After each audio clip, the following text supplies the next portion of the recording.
दिन तक धर्मों का पालन किया।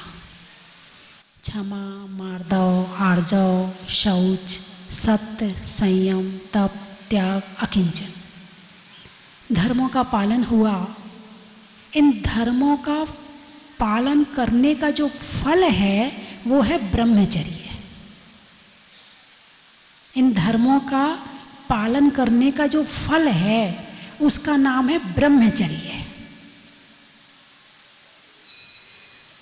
अब यहाँ बात ब्रह्मचर्य की नहीं, उत्तम ब्रह्मचर्य की करनी है। उत्तम ब्रह्मचर्य डिग्री सबसे ऊपर वाली है। उत्तम ब्रह्म यानी आत्मा और चर्य यानी चर्या करना। जो अपनी आत्मा में लीन है, जो आत्मा के ध्यान में तल्लीन है, जो बाहर की तरफ जरा भी नहीं झांक रहा है, जिसके कान बाहर का नहीं सुन रहे हैं, जिसकी आंख बाहर को नहीं देख रही है, जिसका मन केवल आत्मा में रमा हुआ है, जो बाहर का अनुभव किसी भी तरह से नहीं करता है, ना बाहर की खुशबू ले रहा है, ना बाहर का स्वाद ले रहा है, केवल अपनी आत्मा के ध्यान में तल्लीन है, ऐसे परम बीतरागी हमारी गुरु 7वें गुणस्थान से ऊपर वाले, अथवा जब उत्तम और लगा दें 18,000 शील के दोषों से रहित यदि ब्रह्मचर्य है तो वो सिद्ध भगवान का होता है। यदि ये शरीर भी हमारी आत्मा को स्पर्श कर रहा है तो भी हमारे ब्रह्म में दोष लग रहा है। बात समझ में आई कि नहीं आई? शरीर अभी कहाँ रह रही है आत्मा?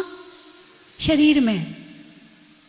आंख बाहर जाके बाहर के विचार लाती है, कान बाहर जाके बाहर की बात सुनते हैं, जिह्वा बाहर का स्वाद चखती है, शरीर बाहर का स्पर्श का अनुभव करते हैं।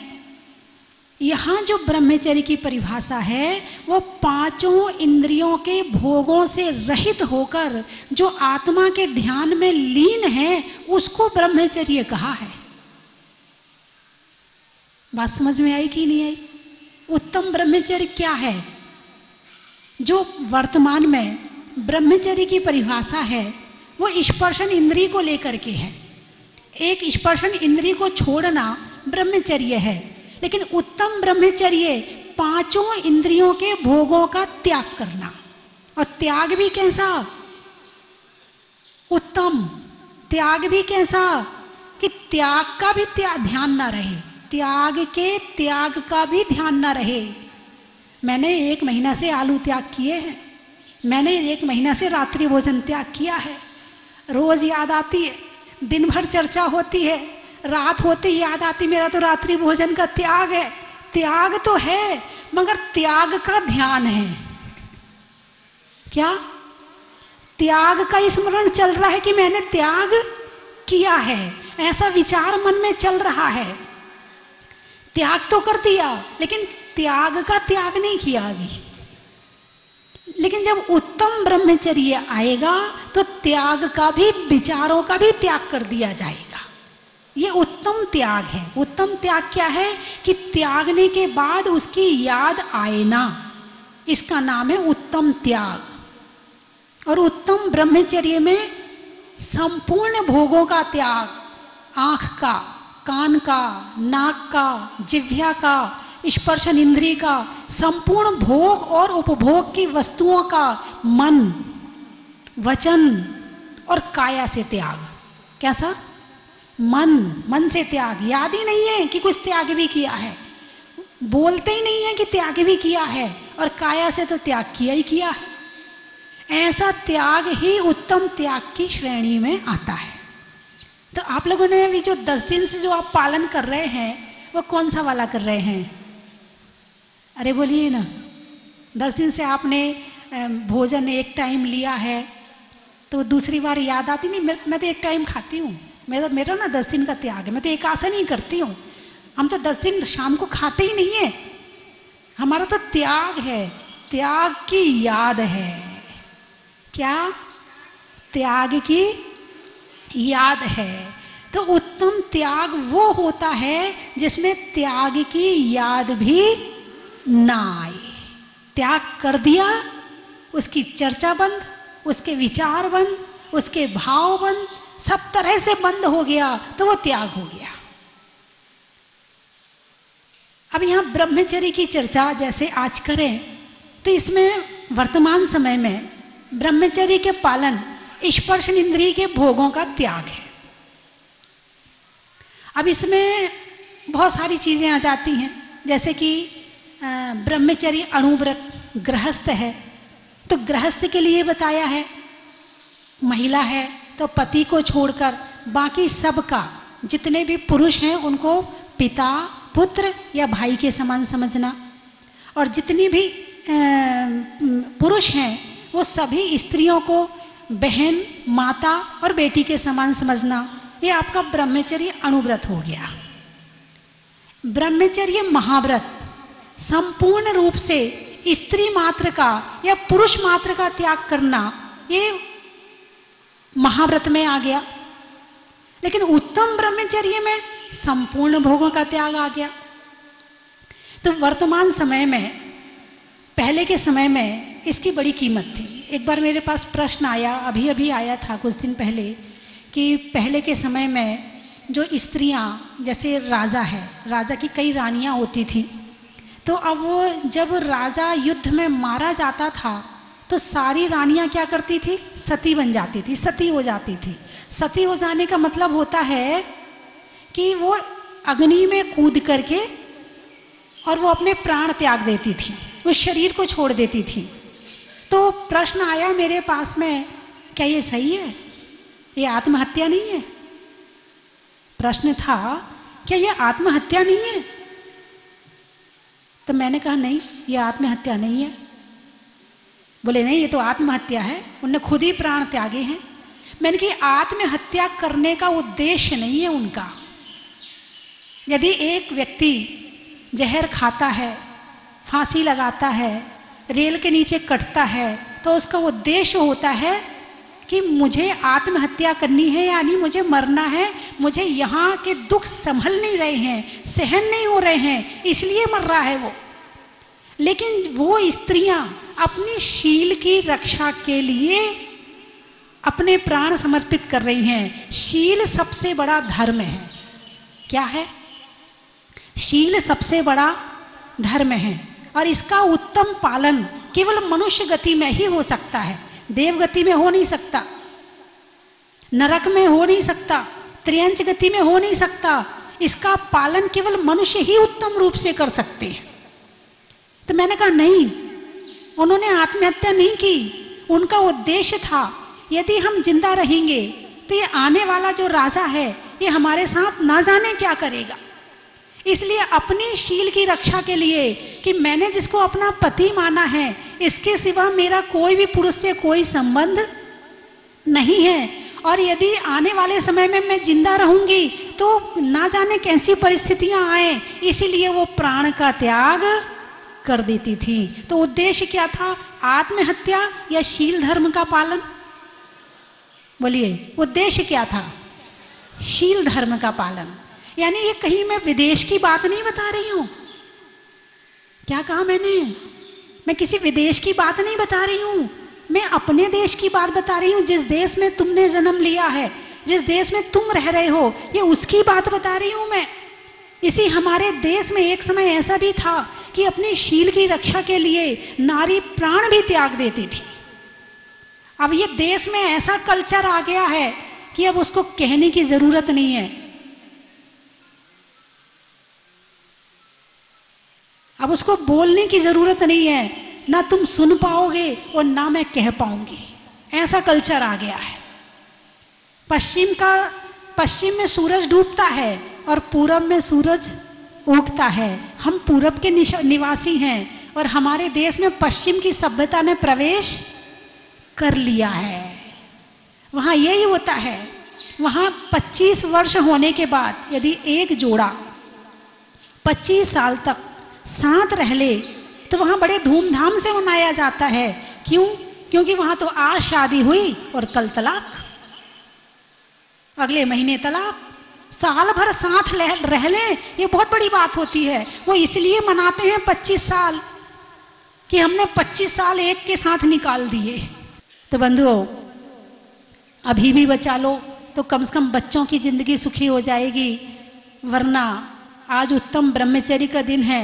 उत्तम ब्रह्मचर्य तो छोड़ो, सामान्य ब्रह्मचर्य भी पालन हो जाए तो बहुत बड़ी बात है, बहुत बड़ी बात है। वर्तमान समय ऐसा आ गया है कि उसमें इंसान खुद को नहीं बचा पा रहा है। और इस मोबाइल ने तो ऐसा कबाड़ा किया है, सबका दिमाग ऐसा खराब किया है कि छोटे छोटे बच्चों को बड़ा बना दिया है। पहले लोग 16-17 साल तब भी बड़े नहीं होते थे, और अब वो 10 साल की बच्ची बड़ी हो जाती है। बचपन खत्म हो गया, बुढ़ापा खत्म हो गया, बस एक ही उम्र बची है, युवापन की। तो बंधुओं, आत्मा के सुख से बड़ा संसार में कोई दूसरा सुख नहीं हो सकता। आपको यहाँ बैठ के सुख मिल रहा कि नहीं मिल रहा? मिल रहा है ना। इसमें आपको टीवी नहीं दिखाई जा रही, इसमें आपको गाने नहीं सुनाए जा रहे, इसमें आपको कुछ खिलाया नहीं जा रहा, यहाँ कोई आप पर सेंट नहीं छिड़का जा रहा, यहाँ पर आपके कपड़े भी बदलवा दिए, केवल पीले कपड़े पहने हैं, फिर भी सुख मिल रहा है कि नहीं मिल रहा है? ये है सच्चा सुख। और जो सांसारिक सुख है वो तो दुख देने वाला सुख है। जितना उसके अंदर घुसोगे उतना दुख ही लेकर बाहर आओगे। जितने अंदर जाओगे उतना गहरा दुख, और जितने बाहर निकलोगे उतना सुख। 10 लक्षण पर्व में सबने बहुत मेहनत करी। किसी ने भोजन बनवाने में मेहनत करी, किसी ने भोजन खाने में मेहनत करी। भाई भोजन बनवाए और कोई खाए ना तो उनकी तो मेहनत बेकार हो जाएगी। तो आपने खाने में मेहनत करी, पचाने में मेहनत करी, किसी ने सामग्री बनाने में मेहनत करी, किसी ने चढ़ाने में मेहनत करी, किसी ने गाने में मेहनत करी, किसी ने सुनने में मेहनत करी। अब गाने वाला गा रहा है तो सुनने वाला सुनेगा तभी तो गाएगा, हैं? तो इसमें सभी का सहयोग है। हमारे जीतू जी ने, मैंने इनसे कहा आपको 10 लाक्षणी यहीं की करनी है। इन्होंने अपने सारे, जब से ये प्रताप नगर में रह रहे हैं, कभी बाहर गए नहीं थे। मैंने पहली बार इनसे कहा तो थोड़ा सा लगा, बोले माता जी सोच के बताता हूँ, पता नहीं हो पाएगा कि नहीं। मैंने कहा आपको करनी है यहाँ, बोले आपकी आ गया। बस ऐसे ही लोग मुझे अच्छे लगते हैं। अच्छे क्या लगते हैं कि जो मान लेते हैं, भला हो जाता है। आनंद आया कि नहीं आया? आया ना।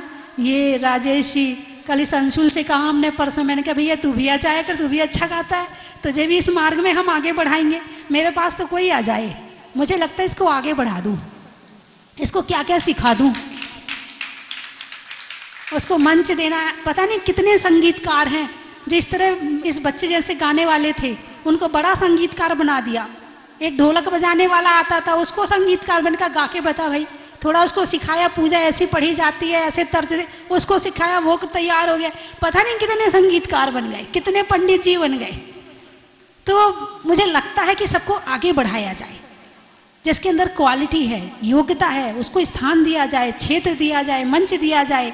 हमारे चेतन जी के अंदर मैंने योग्यता देखी, मैंने इन्हें भी आगे बढ़ाया और सोच करके आगे बढ़ाया कि इनके अंदर जो क्वालिटी है उसे बाहर निकालना है। और सबसे अच्छी बात है, ये इशारा समझ जाते हैं। यदि मैं किसी बात का इशारा कर दूं ना तो बोलना नहीं पड़ता है मुझे, ये इशारा समझ जाते हैं और वैसा कर लेते हैं। जैसे कि स्वस्ति धाम में भानु है, भानु भी कुछ नहीं, मतलब इस तरह से नहीं था, लेकिन उसको भी धीरे धीरे धीरे करके वो भी इशारा समझता था कि माता जी कब क्या कह रही हैं। तो वो भी बहुत आगे बढ़ गया और चेतन जी भी बहुत आगे बढ़ गए।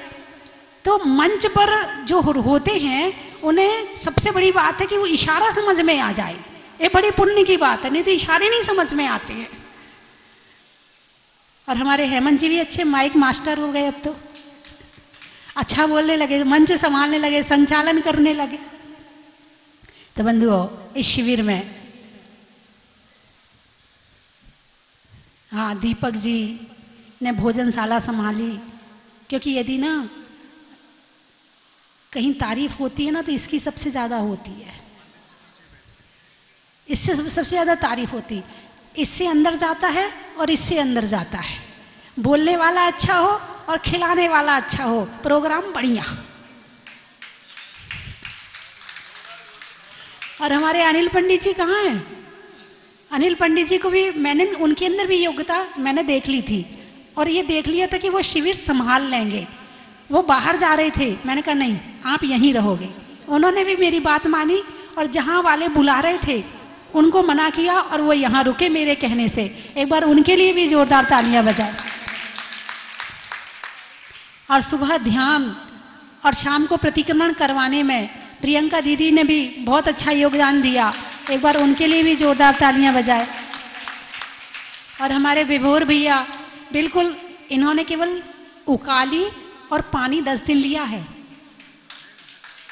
केवल उकाली और पानी लिया है 10 दिन, और पूरे दिन भागते रहते हैं। मुझे इतनी सी चीज की भी जरूरत हो तो चाहे खुद को भाग के जाना पड़े, लेकिन खुद जाकर के लेकर आते। एक बार इनके लिए भी जोरदार तालियां बजाएं।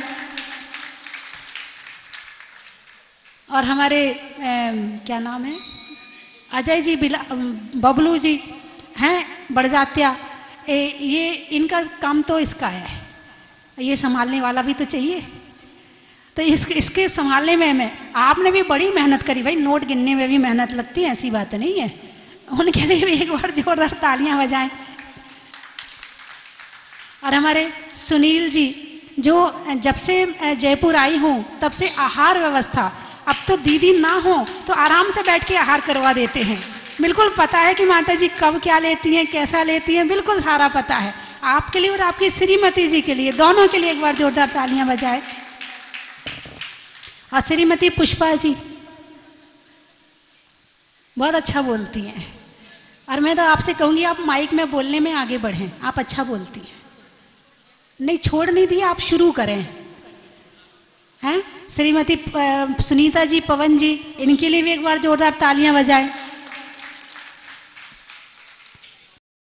और कौन बचा? जीजा क्या जीजा साले, अच्छा वो मुझे ना रिश्ते ना एक तो समझ में नहीं आते, सबसे बड़ी बात है वो बोलते ये हमारे ये के ये हैं, फिर मुझे दिमाग लगाना पड़ता है ये इनके ये हैं तो ये कौन हुए। मुझे ये बड़ी चीज़ बड़ी कठिन लगती है कि यदि इनने भतीजा कहा तो भतीजा कहा तो इसमें इसके बहन या भाई का किसका लड़का हुआ, मुझे बड़ा दिमाग लगाना पड़ता है इसमें। आप लोगों को तो नहीं लगाना पड़ता? अरे बोलिए ना, नहीं ना, आप हमसे होशियार हैं। और एक बार हमारे जयपुर की महिलाओं के लिए, पदमपुरा की महिलाओं के लिए एक बार जोरदार ताली बजाए। और एक हमारी पूला जी, क्या बोलते हैं उनको, पूला जी, उन्होंने परोसने में बहुत सहयोग किया है, एक बार उनके लिए जोरदार तालियां बजाए। चेतन जी ने डाक लाने ले जाने में सहयोग किया है, एक बार चेतन जी के लिए ताली बजाएं। और मनोज जी भी बहुत सारी व्यवस्थाएं संभालते, एक बार उनके लिए भी तालियां बजाएं। आप तो हाथ ऐसे ही रखे, मैं बोलती रहूँगी, आप बजाते रहना। और श्रीमती मधु जैन जयपुर से, जब मैं जहाजपुर में थी, ये तब से लेके अभी तक लगातार मेरे पास रहती भी हैं और घर आती जाती रहती हैं और तन मन धन से सहयोग करती है, एक बार इनके लिए भी जोरदार तालियां बजाएं। और 3 उपवास वालों के लिए भी तालियां बजाएं। और कुछ ऐसे भी हैं जिन्होंने एक आहार 1 उपवास किया है, यानी 5 उपवास हो गए, तो उनके लिए भी तालियां बजाएं। कुसुम जी गोधा, हाँ उन्होंने भी 10 दिन मौन रहकर, बैठी हैं क्या, 10 दिन मौन रहकर और परोसगारी करी है। पता बात क्या आई थी, बोले खाने वाला तो बोलता था, परोसने वाला मौन था। आज सबका नियम है कि कम से कम 1 घंटा मौन रहना है सबको। और सुबोध जी चांदवाड़, इनकी एक सबसे अच्छी बात देखी, ये पूजा में बैठे थे, फिर 2 जने आ गए तो ये पूजा से उठ के आगे खड़े हो गए खंबे के पास, उनको बिठा दिया। फिर एक और आ गए तो उन्हें कर दिया, वो खुद आगे हो गए। यानी कोई आ जाए इनके पास में, ये सबको अपने साथ लेकर आगे बढ़ा देते हैं। एक बार इनके लिए भी जोरदार तालियां बजाएं। और हमारे आलोक जी मित्तल और अमित शाह जी, हाँ भले नए नए जुड़े हैं, इनकी दोनों की श्रीमती जी भी, इनके लिए भी एक बार जोरदार तालियां बजाएं। ये भी बड़े मतलब समर्पण भाव से, तन मन धन से और हमेशा सहयोग करते हैं। और हमारे रमेश जी ठोलिया का परिवार, अभी इनको तो बताने की ज़रूरत ही नहीं है, इनको तो कहने की, अरे बोलिए ना, शब्द कम है। और लोग तो मतलब जयपुर में पहचानने लगे हैं। अब इस बार जब वो झांकियों का उद्घाटन हुआ ना, तो मुझे लगता है 10 फोन तो इनके पास आएंगे, हमारे यहाँ उद्घाटन कर दो, हमारे यहाँ उद्घाटन कर दो, हमारे यहाँ कर दो। पहचान ऐसी बन गई है ना। और शिविर में हमारे कुछ युवा आए, कहाँ हैं, खड़े हो जाएं, सौरभ जी और बूंदी से 4-5 युवा। अब मैं चाहूंगी अगले साल कम से कम 10-15 युवाओं को लेकर आओ आप, ठीक है। अगले साल जब आओ तो टीम बड़ी होनी चाहिए आपकी। तो एक बार आपके लिए भी जोरदार तालियां बजाएं। अच्छा, युवाओं में इतनी इतनी क्षमता है, भाव है इनके अंदर, सबको भोजन करवाते हैं फिर खुद करते हैं। एक बार इनके लिए आपको भोजन कराया, आप ताली बजा दो।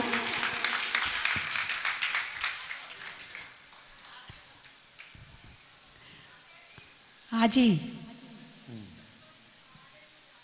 और अजय जी पहाड़ों को, हाँ मैं आ रहा, उनका नंबर आ रहा है, एक एक करके मैं सबको ले रही हूँ। और एक बार हमारे अजय जी पहाड़े हैं क्या यहाँ पे, कहाँ हैं? ये 8 साल से शिविर में आ रहे। कितने साल से? 8 साल से।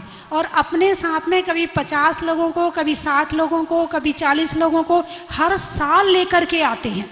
इस बार आसपास में चतुर्मास खूब थे बड़े बड़े आचार्यों के, उसके बाद भी 14 लोगों को लेकर आए हैं।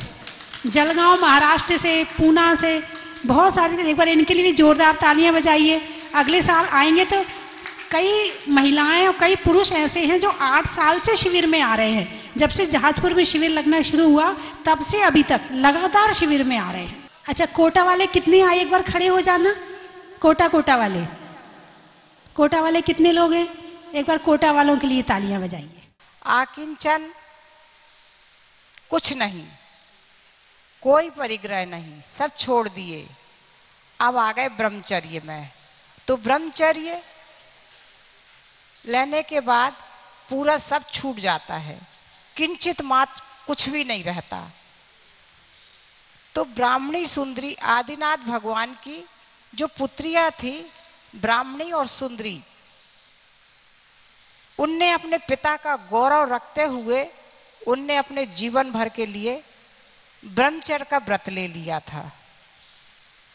दूसरा, अनंतमती एक कन्या थी, वो अपने माता पिता के साथ मुनिराज के दर्शन करने गई।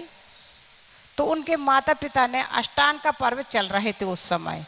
अष्टांग का पर्व में उनके माता पिता ने ब्रह्मचर्य का व्रत 8 दिन का ले लिया।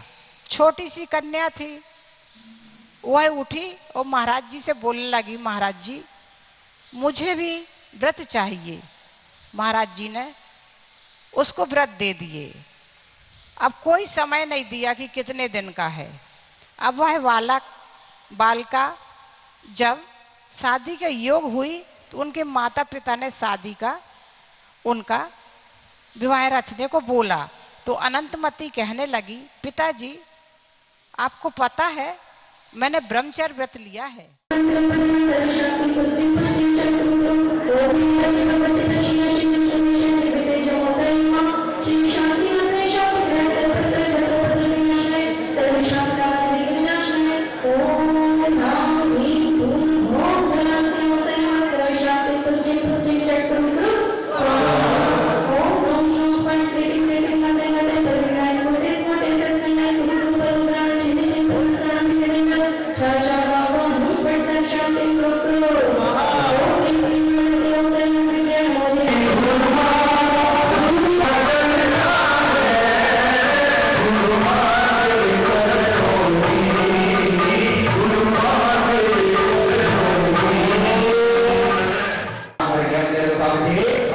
हम तो आए हैं गुरमा तेरे ही चरणों में, चरणों से हमें को लगाए रखना, चरणों से हमें को लगाए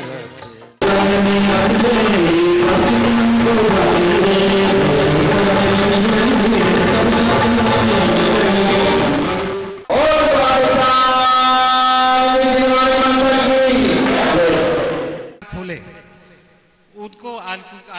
कर रहा है। हम पिछले कुछ दिनों में हमने धर्म की आराधना कर रहे हैं। कैसी कर रहे हैं? स्वधर्म कैसा है, धर्म क्या है, क्या धर्म का क्या धर्म सुख का कारण है। हमने काफी धर्मों की विवेचना की। बहिरंग आत्मा से अंतर आत्मा में जाने का प्रोसेस भी हम सीख रहे हैं। मैं इस शिविर के माध्यम से ये कामना करता हूं कि हम सभी अपने अंतिम लक्ष्य तक पहुंचे। हमारा अंतिम लक्ष्य क्या होता है? समाधि मरण के लिए। उस अंतिम लक्ष्य तक पहुंचे, ये कामना करता हूं।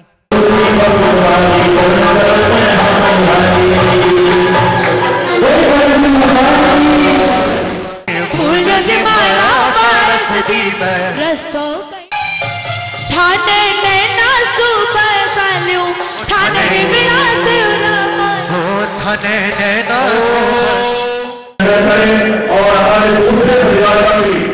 माता जी, ये जो शख्स आपसे आशीर्वाद ले रहे हैं नमेल जी ठोलिया के आशीर्वाद से और सानिध्य से ही दिल्ली में एक मंदिर का निर्माण हुआ था। और जब से माता जी का ज्ञान, साधना और यशोगाथा हजारों गुना बढ़ती जा रही है, लेकिन माता जी की मृदुता, सरलता और वात्सल्य में कोई किसी प्रकार की कमी नहीं आई। माता जी के आशीर्वाद से ही हम पिछले 8 वर्षों से विभिन्न शिविरों में शामिल होते रहे हैं, जिसके अंतर्गत हमें बहुत कुछ सीखने को मिला और वहाँ पे महानतम गुरुओं के सानिध्य में रहने का मौका भी मिला। लेकिन जंगल में भी रहे, लेकिन इस बार के शिविर की जो खास बात है वो ये है कि एक तो मूल नायक पद्म प्रभु भगवान के पाद मूल में हमारे को शिविर में पूजन, विधान, ध्यान, प्रतिक्रमण करने का मौका मिला तथा सबसे बड़ी बात पूजनीय गुरु माँ हर वक्त कार्यक्रम में शामिल रही, तो उनका सानिध्य हमें हर वक्त रहा। शायद यही बात है कि यहाँ की बरगड़ाएँ, यहाँ की सकारात्मक एनर्जी के माध्यम से और गुरु माँ के आशीर्वाद से हमारा मन अभी भी वापिस जाने का नहीं कर रहा, क्योंकि हम लोग 2 दिन पहले आ गए थे और 2 दिन बाद की टिकट है। इसके अलावा पुराने शिविरों में सीखने को बहुत कुछ मिला, लेकिन वहाँ पे आकुलता रहती थी घर वापिस जाने की। लेकिन पता नहीं यहाँ पे क्या चीज़ है कि यहाँ पे घर वापिस जाने की आकुलता बिल्कुल नहीं है। इस और यहाँ के कर्मचारियों का, पुजारियों का और आयोजन कमेटी का सबका बहुत बहुत धन्यवाद। सबने बिना किसी परेशानी के हमारी शिविर व्यवस्था पूरी की। और मुख्यतः श्री पंडित जी का, जिन्होंने बहुत कम समय के अंदर अपने ज्ञान का अर्जन करते हुए हमें पूजन कराने का। चैतन्य चमत्कारी 1008 श्री मुनीश्वरनाथ भगवान की जय। जी बोले परम पूजनीय भारत गौरव परम वात्सल्यमयी मम गुरु माँ गण्य रेखा स्वस्ति भूषण माता जी की जय।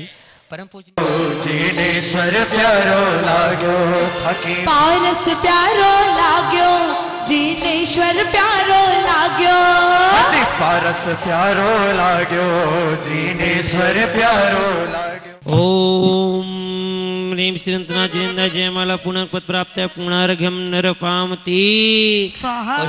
ओम हिमरम सी भूगर से पक्टे जहाज बसम स्ना जिनेन्द्र अत्र संबोधडिता वाहनम अत्यतिष्ठ ठाठा स्थापनम अत्रम सन्नितो भवसट सन्निधि करणम जय हो। ओम हिम भूगर से पक्टे जहाज बसम स्ना जिनेन्द्र मानक पद प्राप्त जयमाला पुनर्घ्यम नरपामति स्वाहा। ओम चिंतनाणी पाशना जिनेन्द्र मानक पद प्राप्त अर्घ्यम नरपामति स्वाहा। बोली वर्तमान शासन नायक महावीर भगवान की जय। ओम ह्रीं श्री महावीर जिनेन्द्राय अत्र संबोधितावानम जय हो जय हो जय। ओम श्री महावीर जिनेन्द्र ठाठा स्थापनम जय हो जय हो जय। ओम श्री महावीर जिनेन्द्र सन्निधो भवसट सन्निधि करणम जय हो जय हो जय।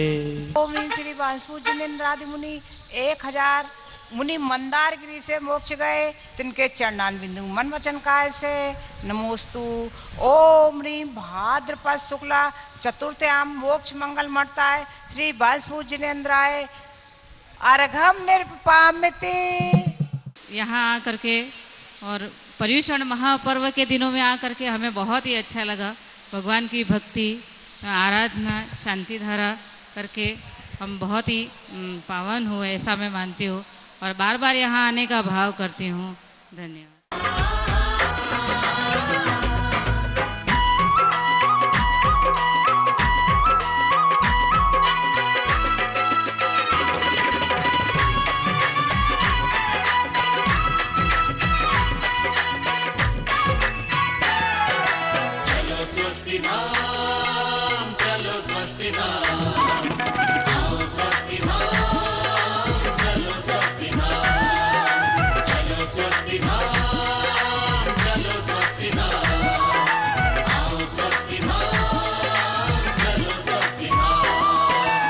स्वस्ति धाम मुझे जाना है, मन में है ये धारणा, स्वस्ति धाम मुझे जाना। चैतन्य चमत्कारी 1008 श्री मुनीश्वरनाथ भगवान की जय।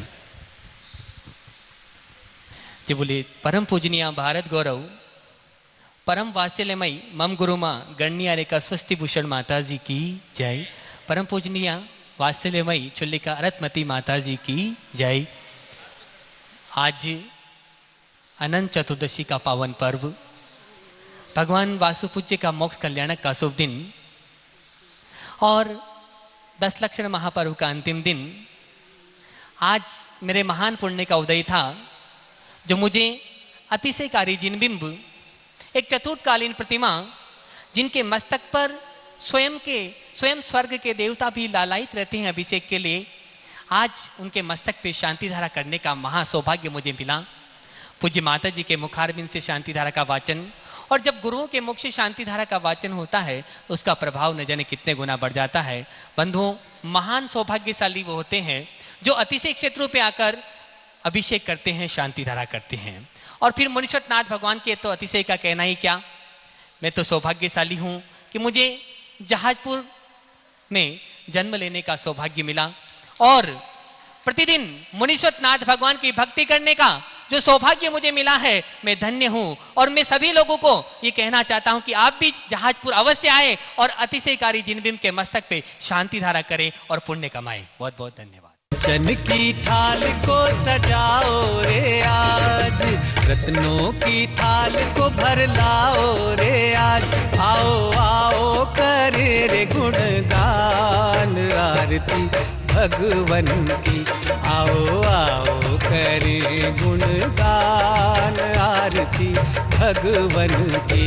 आओ आओ करे रे गुणगान आरती भगवन की।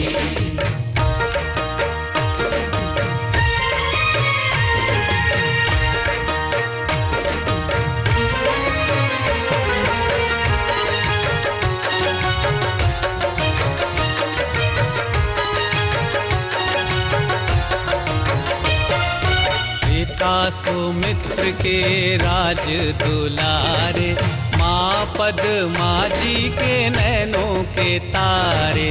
पिता सुमित्र के राज दुलारे, माँ पद्मा जी के नैनों के तारे।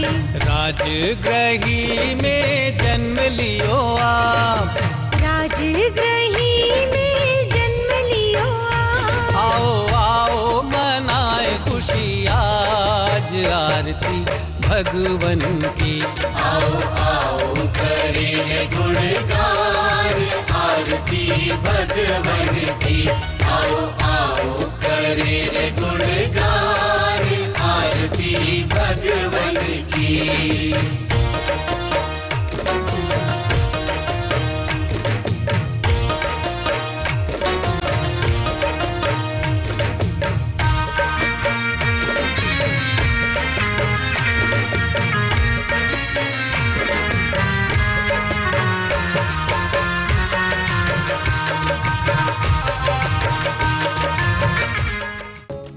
परम विदुषी लेखिका गणिनी आरिका रत्न श्री 105 स्वस्ति भूषण माता जी, जिन्होंने मात्र 20 वर्ष में 100 से भी अधिक किताबें लिखकर जैन समाज को अनूठा योगदान दिया है। बड़े बड़े विधान जैसे कल्पद्रुम महामंडल विधान, सिद्ध चक्र महामंडल विधान, इंद्रध्वज महामंडल विधान एवं विशेष जिनपद, पूजांजलि आदि महत्वपूर्ण साहित्य बहुत ही सरल व सुबोध शैली में लिखे हैं। इसमें गद्य एवं पद्य साहित्य भी समाहित है। इन महान साहित्यों को पढ़कर आप भी अपने ज्ञान का विकास कर सकते हैं। साहित्य प्राप्त करने हेतु आज ही संपर्क करें। संपर्क सूत्र 7906062500 98683456768।